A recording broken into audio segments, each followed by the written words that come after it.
Please can you remind me, if you'll be so kind, staring out into space, asking God to hear my case, trying to think of all things past. How long will my memory last? With purple angel, purple angel, purple angel. Well, hi, everyone. This is Lori LeBay, your host and founder of Alzheimer's Speaks Radio. I hope life is treating you well. Before we get started today, a lot of times we get new listeners, and so I always like to let them know, a little bit about Alzheimer's Speaks. And basically, we're an advocacy-based company providing multiple platforms to shift our dementia care culture from crisis to comfort around the world. We believe that by joining forces and sharing knowledge and just having these everyday conversations like we're going to have today, we're going to be able to remove the fear and stigma attached to memory loss and help people continue to live purpose-filled lives. Together, I know we can help everyone understand the true needs of this disease. And today we have just a special guest with us who has done an exceptional new film that is going to really help change the stigmas and get people thinking about what are their perceptions and what are their feelings when this disease knocks at the door. I also have to, before I go and introduce him, I just have to thank our audience for all of your clicks and likes. It has really helped a lot. And, excuse me, I've got a cold and a tickle in my voice all of a sudden.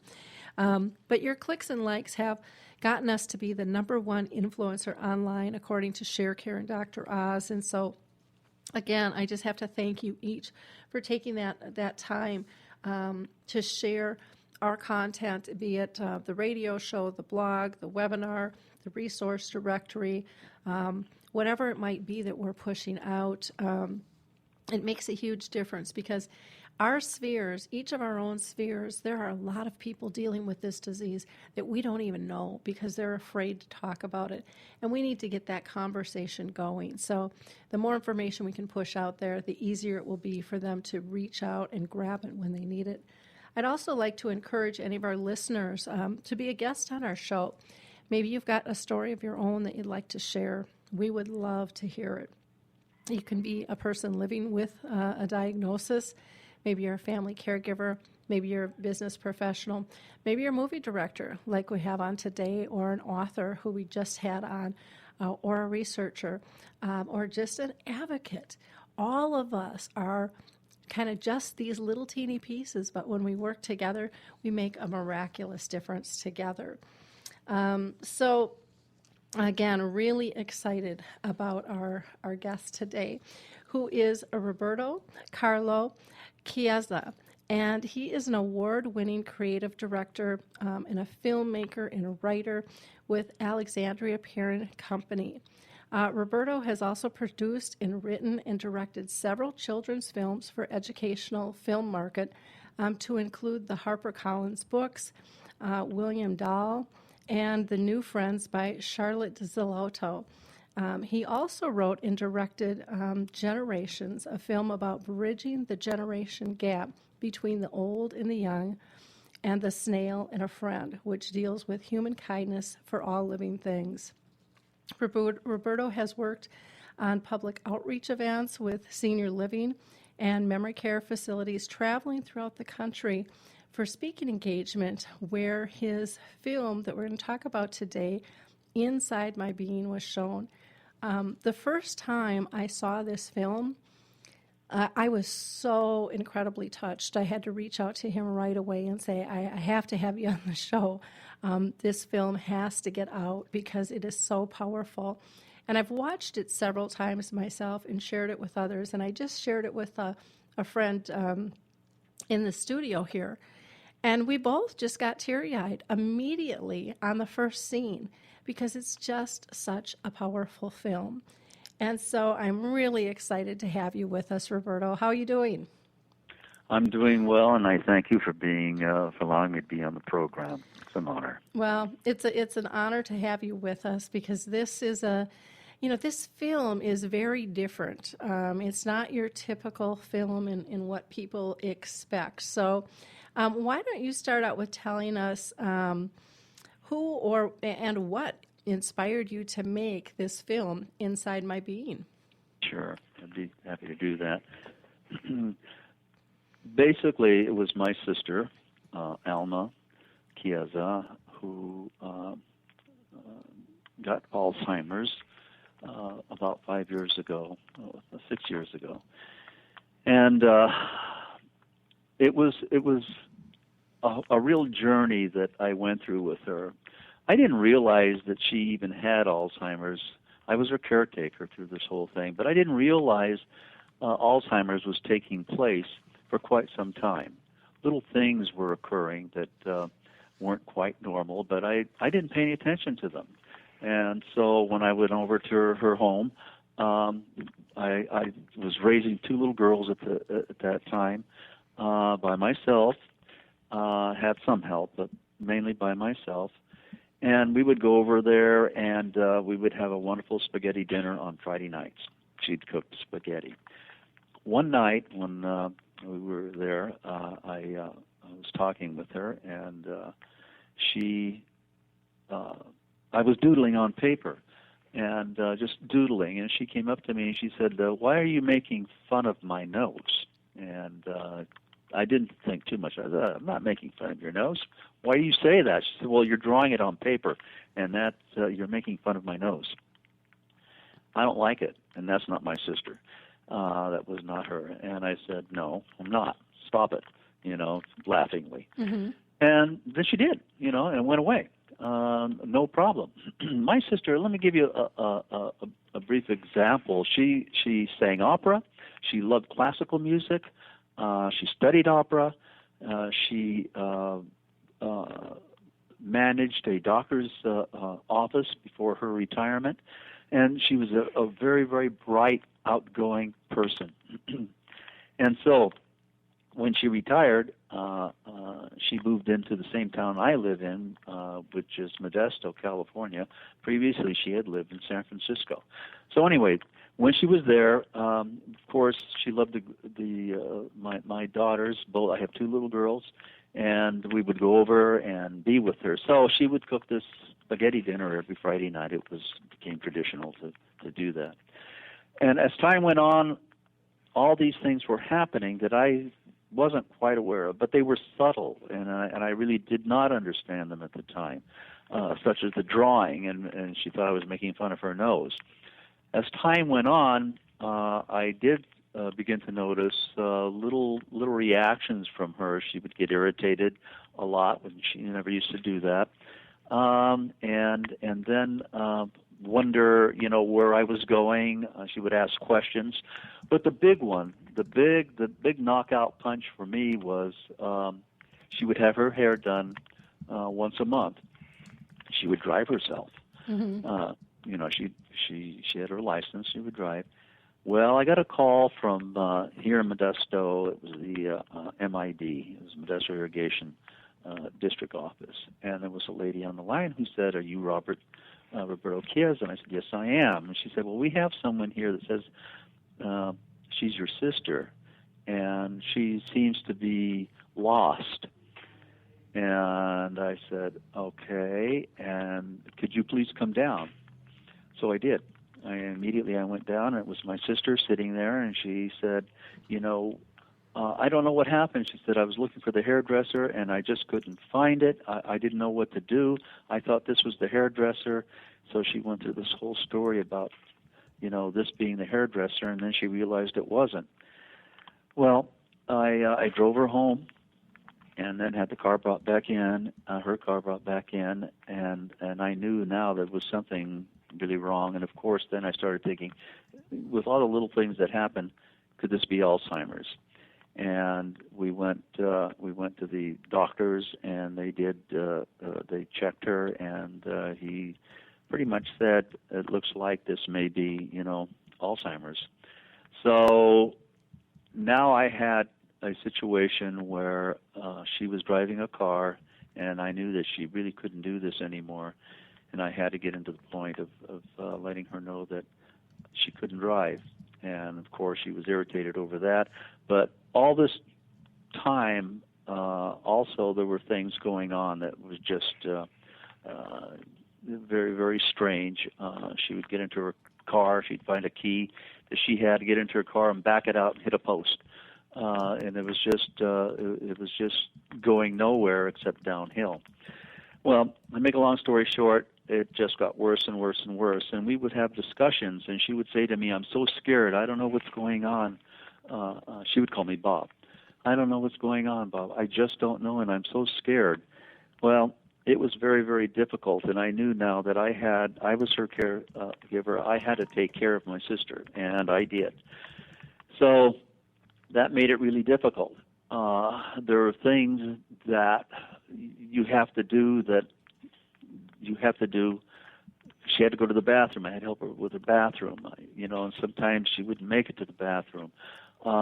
She would tell me about people that she would see, and her our mother that would appear to her. Things got really difficult. And then I had a fiance that came into the picture, and I asked her if she could please help me. It was really difficult for me to do this, but I wasn't going to give up, but I needed help.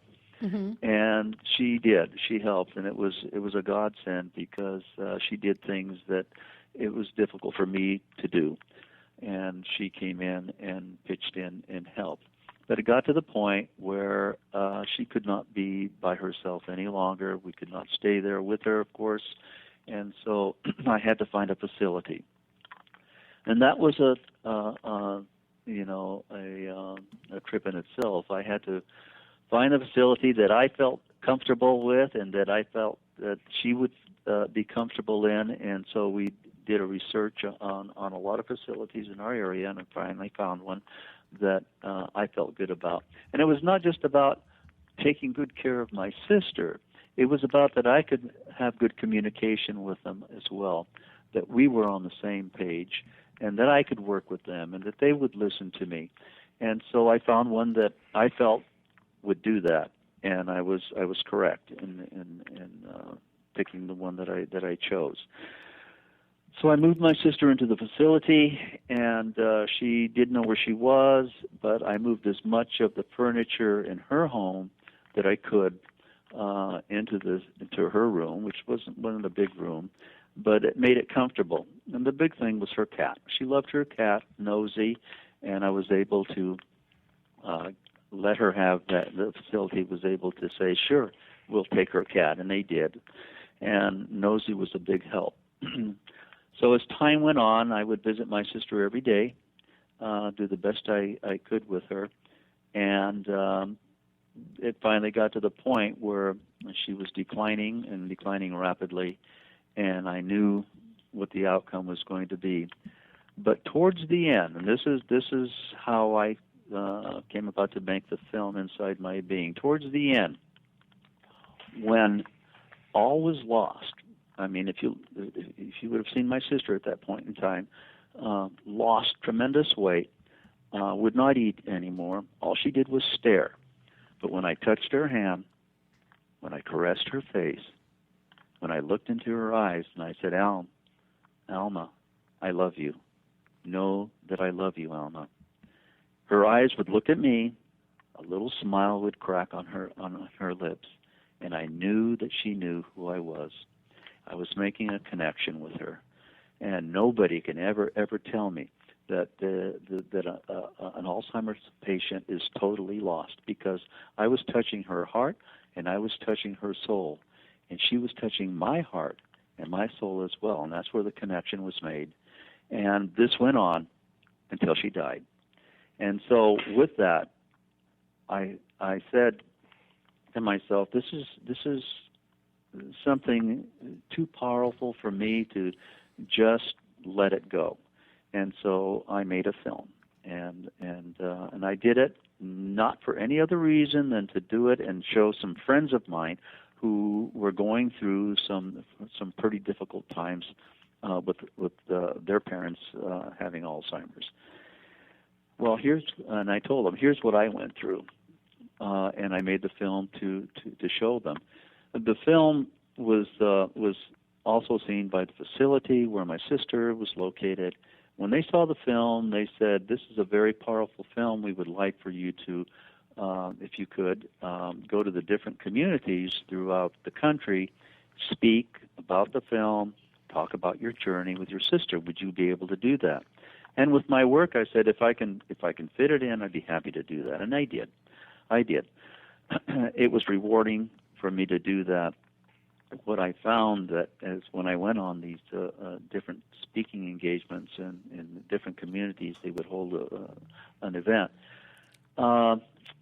They would promote the film, but I was on. Sometimes I was on with neurologists, psychiatrists, doctors that were studying Alzheimer's, and so the audience, once the program was over, and I would show my film and I would speak about my journey. But once the program was over, the audience would ask a lot of questions. They would ask the doctors, neurologists, questions regarding medications. My husband is taking this kind of medication. What do you think? What's going on in the research?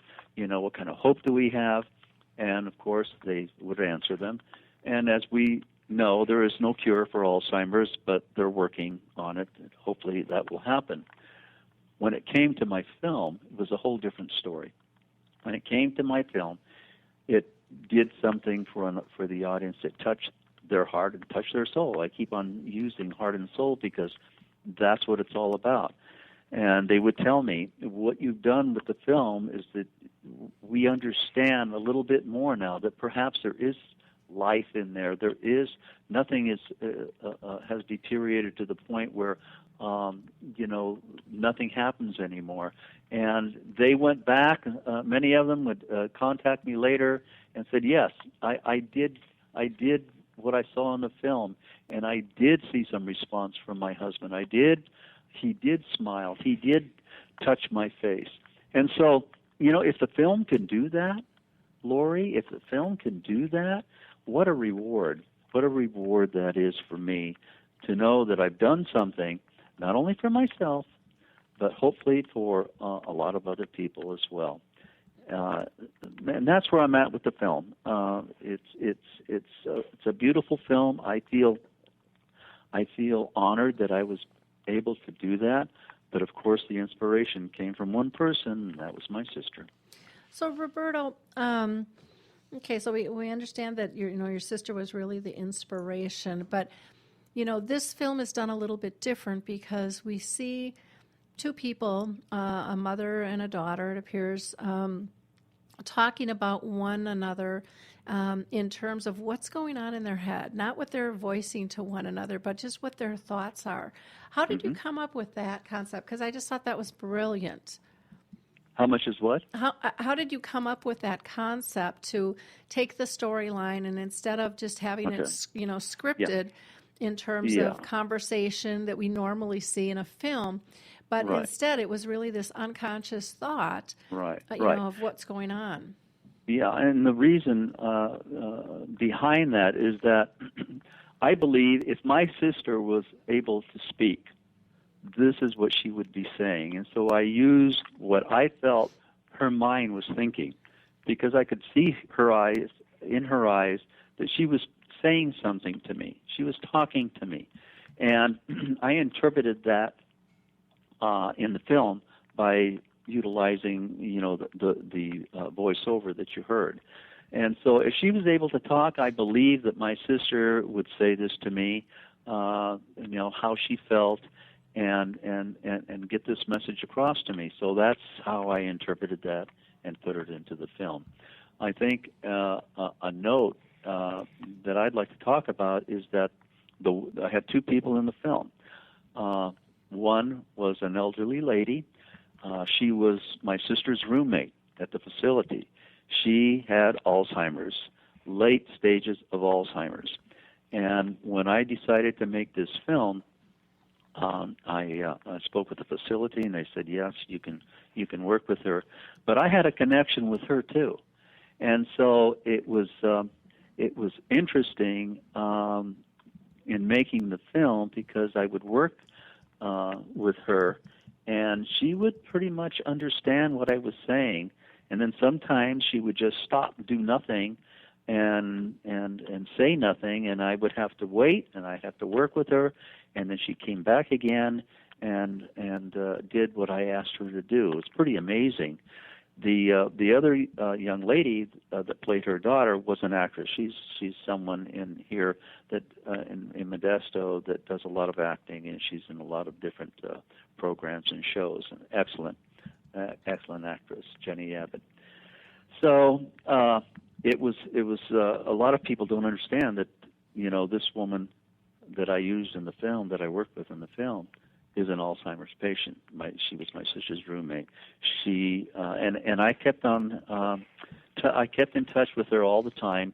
She passed away a couple of years ago, but until then, I stayed with her as well. Arlene Healy is her name, and a wonderful lady.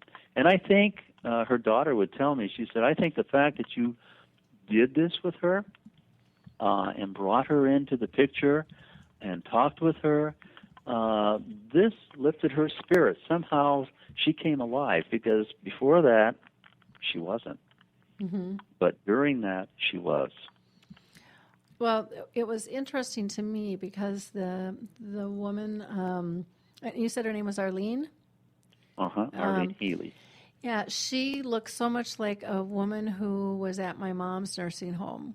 It's almost uncanny in some ways, and it was and the eyes, the eyes of this woman. And I remember one person asking me one time if there was only one person you could speak to, who would it be?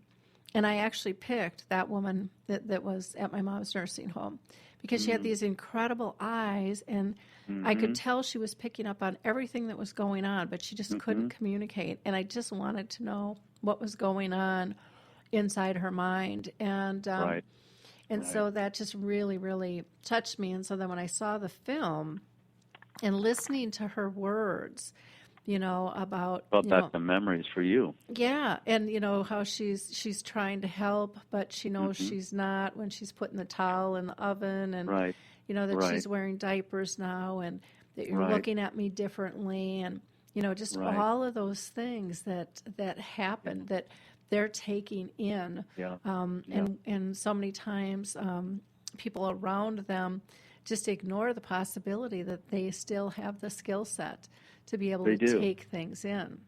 Yeah, they do. And I have to, again, go back to my sister and what I went through with her, and what I believe in with her is that I believe that she, if she could speak, she would say what I said in the film. I can't be me anymore, but love me, don't leave me. I'm going through a struggle right now. And this is difficult for me, a lot more difficult than you can ever think. I would look at my sister and I could feel that from her. I really could.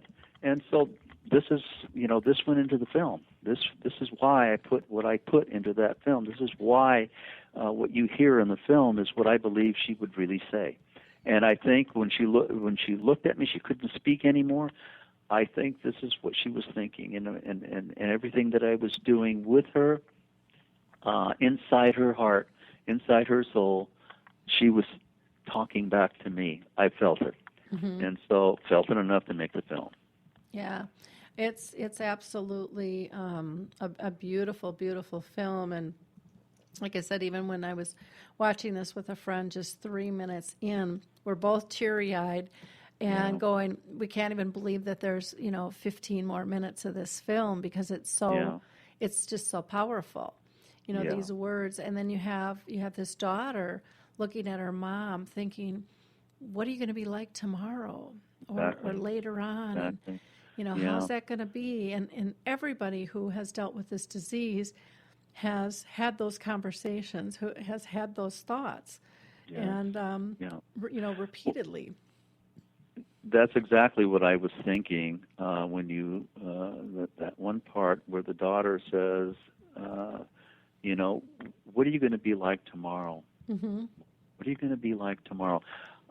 That went through my head so many times, as my sister was progressing deeper into the night, and I call it the night in the film, because to me it was a fog deeper into the night. She was going, and there were times, and if you remember in the film, where she goes, God, do I have to? There was some normalcy just for a moment, but then it came back again, and she would lose it. And in the film, she says, God, do I have to go back to this again? That hurts. Mm-hmm. But it's very powerful also, because my sister went through this, especially in the early stages. She would go through all these different feelings and express them to me, and all that compiled is into the film, in the way I put it together.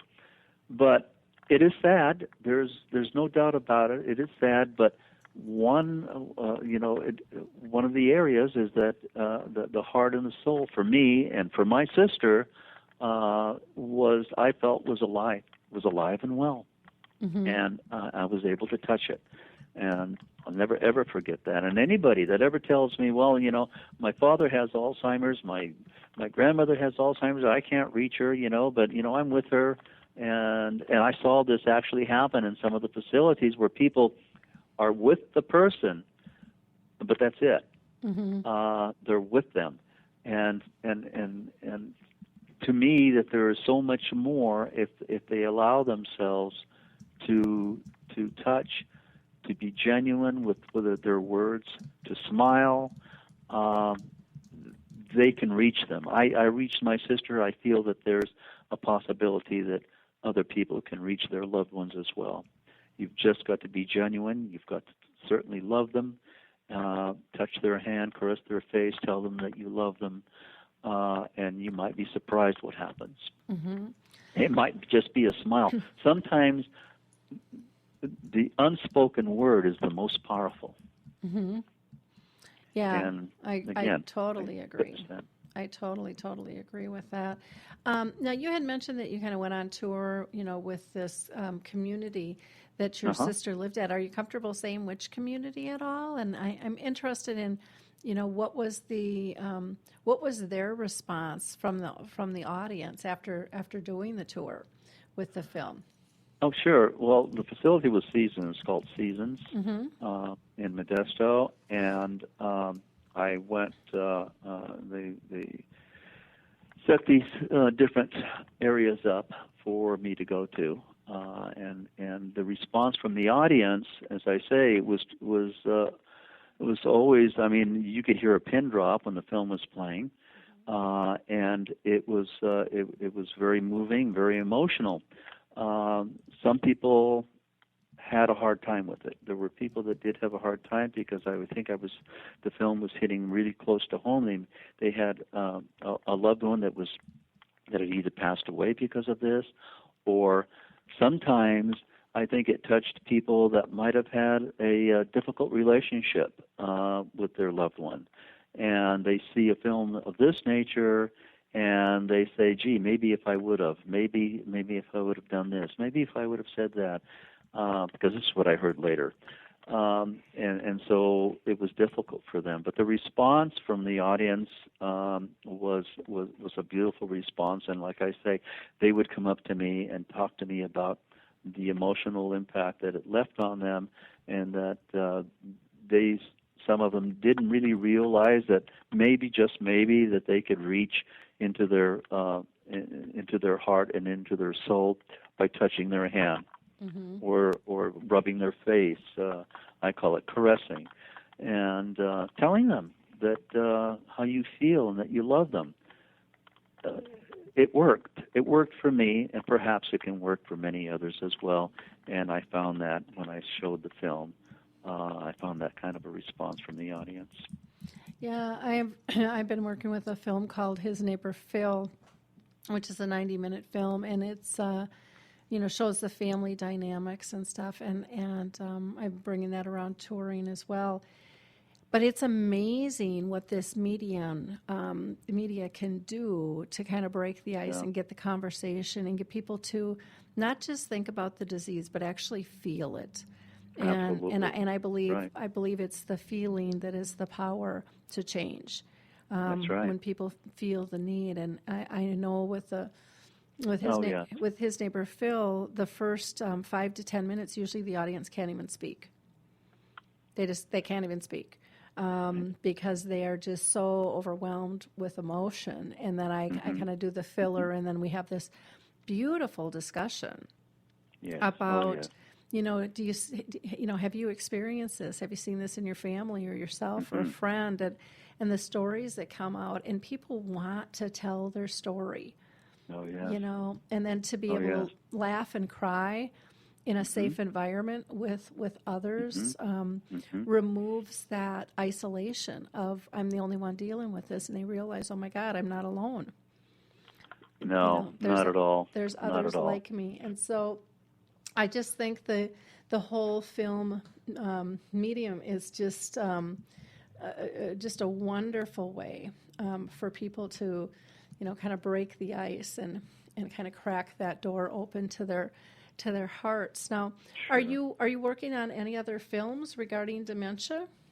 I will be, yes. The screenplay that I just finished basically is about dementia. It's about a 23-year-old daughter who's actually I shouldn't say 23-year-old. She's 53, and after 23 years of absence from her father, she's alerted that he's in a hospital with dementia and he's dying from cancer as well. And so now she has to make a decision to reconnect the lost and damaged relationship that she had. She had a beautiful relationship with her father as a young girl, and things went wrong, and she left and never saw him again for 23 years. Now she has to go back, and she has to try to make that connection again. And that's the film. And hopefully I can produce it and get it out. Wow, that would be incredible. We're seeing more and more films, about dementia, and one of the things that I I liked is Still Alice and the Glenn Campbell movie really helped break the ice in terms of having the conversation. I've read the book, saw the film. Yes. Yeah, but I think with both of those, they weren't kind of the typical families. Glenn Campbell it was great music and it was fun to watch and see, but it wasn't everyone's life. And it was Still Alice. It was a great storyline, fabulous actors and stuff in it, but still didn't hit some of those emotional cues. And yes. I think Inside Your Being definitely does that. And I think they do. The thing about it is being able to, first of all, raise the funds to produce something of that nature, to do the film, and then have the marketing for the film to get out to the people so that they can see something of this nature. And I know what I do deals a lot with emotions. Whatever I do, it always has an emotional impact in there. And I think it has a lot to say. There's no doubt about it. And I think Inside My Being has a tremendous amount of emotion, and it certainly does, and it has a lot to say regarding an Alzheimer's patient, a person that has a debilitating debilitating disease such as Alzheimer's. Has a lot to say. It's personal, but it has a lot to say. What I'm doing with my other film has a lot to say, but you've got to get it out. People have got to see it, and people have got to feel from it. Once I'm a big believer that adding emotions, true emotions, into a film, an audience will feel it. An audience will listen to that. They will listen to the emotion. They will feel the emotion. It has a tremendous power. So whatever I do in the films that I've done, even the films that I produced in the past, from the HarperCollins books, Williams Dahl, The New Friend, written by Charlotte Zolotow, they deal with emotions. Generations is one that I did and wrote, deals with emotions, the gap between the old and the young. Snail and Friend deals with all living things and being kind to all living things, deals with emotions. Emotions teach. Emotions make you feel. And when you feel, it stays with you. Yeah, and that is the trigger. And I think in so much, with dementia, we come at it from a medical aspect or a technical aspect or a task aspect, and we leave the heart out of it. And we're missing the core without the heart. It's just such a critical piece to. I think so. I think you're right on when you say that. To get people back to the core of their relationships and why we even exist. Why we interact in the first place. Exactly. And like I said, for our audience listening, you've got to watch this film. It's on YouTube. It's exceptional. You can just Google it, Inside My Being, or you can click on the show page or on the blog page. And I'm going to put it back up on my home page of the website again. I had it up there for a little while because it is absolutely so powerful. It's a wonderful tool to be able to use with not only families but staff to learn, what people are missing and what their thought process is. We can help. We can learn so much by the insights of one another, and really, really expand and help break through kind of the veil that exists with this disease, not just with the patient. And those diagnosed, but those caring for them as well. It's just beautifully, beautifully done. I can't give you enough kudos for it. No, thank you for that. Well said. Thank you so much for that. Thank you for allowing me to be on the program and speak about this most powerful story and to talk about the essence of the heart and the soul, that it is there. Why do we have it? Mm-hmm. Sure, it keeps us alive, but you can touch and you can feel it under the right circumstances, especially when you think all is lost. The heart and the soul are still alive. They are, and they're so soothing, and we give them up and release them sometimes, and then we just feel so lost, where if you can recognize the simplicity and that you are still able to hold on, you are still able to connect. That's right. And I believe you can connect, even after they pass. I think that connection is universal, and everyone believes different. And but I know I've had that with my mom, and with my dad. It's just been a really beautiful piece to because sometimes you just kind of get down in the dumps, and you still want the advice of your parents or a loved one or something, and we can still have a conversation. It might be a little bit different, but we can still be soothed, by our relationship. And for some people, they might be relying on pieces of the past, and for others, it may be that they feel that there's an actual connection after they've passed. It doesn't make any difference. It exists in whatever makes you feel comfortable, and being able to at least explore it. You have nothing to lose by exploring the simplicity of your relationships. That's what it's all about, yes. Absolutely. Yeah. So, absolutely. Anything else that you'd like to share with our audience, Roberto? Well, only that I want to continue on in making the films that I've made in the past with the emotional impact. I tend to work with the Alzheimer's because of my sister. There's a lot that can be done with that, and like I say, I have one screenplay that is completed. I'm working on another one that also that involves Alzheimer's, and I just hope that I can continue to produce the films and get them out to the audience for them to see and have some hope in the various aspects that Alzheimer's presents. Wonderful. Well, thank you again so much for your time with us today. What contact information would you like our audience to have? If maybe there's others out there that would like you to come and share your film and speak to them. They can go to www.facebook.com/Inside My Being, and if they want to contact me. Talk about the film or anything that they have to say, they can reach me through that. and it also gives them a view of things that I've done in the past. So again, it's www.facebook.com/Inside My Being, and they can reach me through that. Okay. Any comments that they may have. It's always good to hear from people. Once they see the film, I learn from that as well, and it's good to have conversations with them regarding Alzheimer's, regarding journeys, regarding what I went through, and even what they go through. So by all means, they can contact me, and we can go from there. Okay.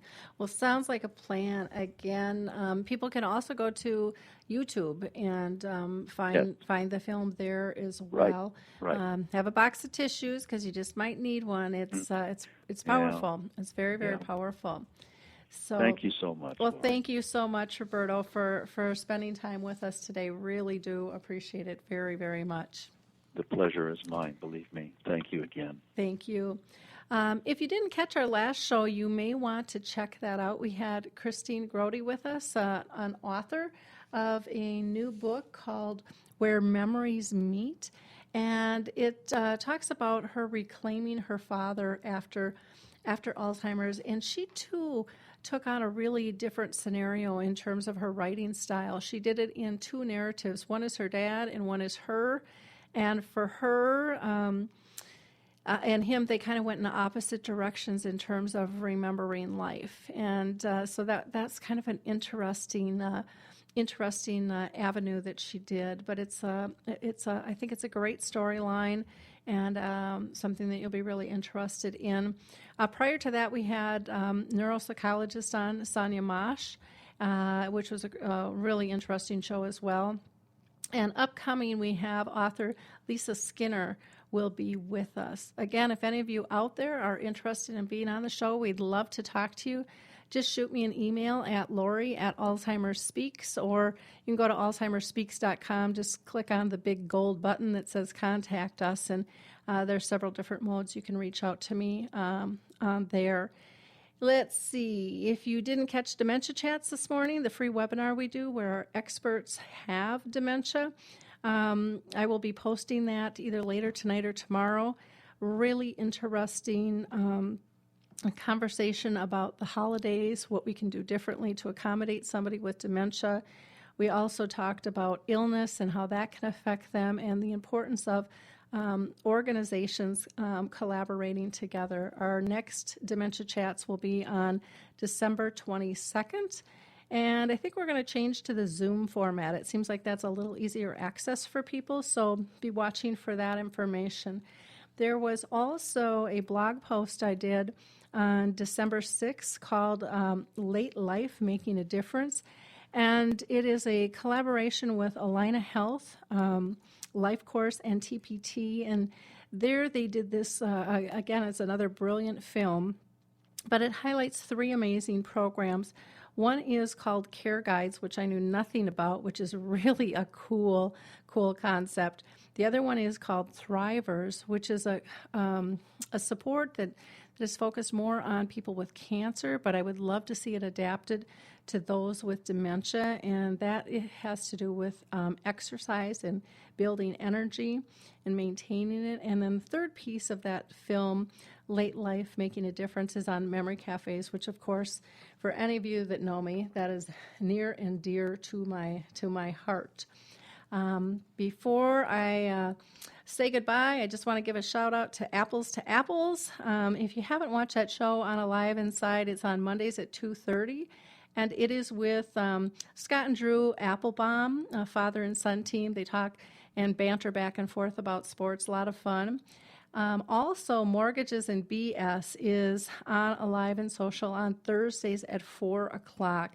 You'll get local mortgage expert here in the Twin Cities, Tom Smith, and radio personality BT or Brian Turner, and they discuss just all the new products and about mortgages and refinancing and just the process. You can learn a lot on that show. And then, of course, there'll be a mix and a splattering of just entertainment and current events as well. So check both of them out on Live and Social. In the meantime, have a wonderful and safe holiday season. We'll talk soon. Bye now.